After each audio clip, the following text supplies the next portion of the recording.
হাই friends, মই চুৰং চেনেলত সম্প্ৰচাৰিত হৈ থকা সুৰুজমুখী ধাৰাবাহিকখনৰ আজিৰ খণ্ডটো চাবলৈ বহুত বেছি ভাল লাগিব, কিয়নো যোৱাটো খণ্ডত অমৰে শেৱালীক নিউজ চাবলৈ দিয়াত শেখৰক দেখা পাইছিল আৰু তেতিয়া অমৰ আৰু শেৱালীয়ে শেখৰৰ বায়েকৰ যে মৃত্যু হৈছে আৰু শেখৰ যে পুৱতিৰ বয়ফ্ৰেণ্ড সেই কথাটো গম পোৱা দেখিবলৈ পাইছিল।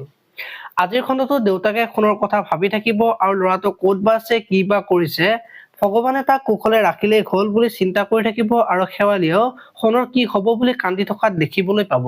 ইফালে আকৌ পৰি আজি সোণতৰ ঘৰলৈ যাব আৰু তেতিয়া শেৱালীয়ে সোণ ক'ত আছে গম পাইছে নেকি বুলি সুধিব আৰু টিভিত তেওঁৰ বদনাম কৰি আছে, মই এইবিলাক সহ্য কৰিব নোৱাৰো আৰু ছোৱালীজনীৰ লগত তেওঁৰ একো সম্পৰ্ক নাই, তাই ভায়েকৰ লগতে পুৱতিৰ সম্পৰ্ক আছিল বুলি পৰীক ক'ব। এতিয়া বাৰু শেৱালীয়ে পুৱতিৰ কাৰণে যে এনেকুৱা হ'ল সেই কথাটো ক'ব নেকি, দেখিবলৈ পাব আজিৰ খণ্ডটোত।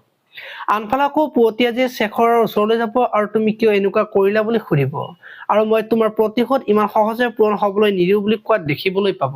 আপোনালোকে সুৰুজমুখী ধাৰাবাহিকখন চাই কেনেকুৱা পায় কমেণ্ট কৰি জনাব আৰু যদি আপোনালোকে এতিয়ালৈকে চেনেলটো ছাবস্ক্ৰাইব কৰা নাই তেতিয়াহ'লে চেনেলটো ছাবস্ক্ৰাইব কৰি ভিডিঅ'টোত এটা লাইক কৰি দিব। ধন্যবাদ।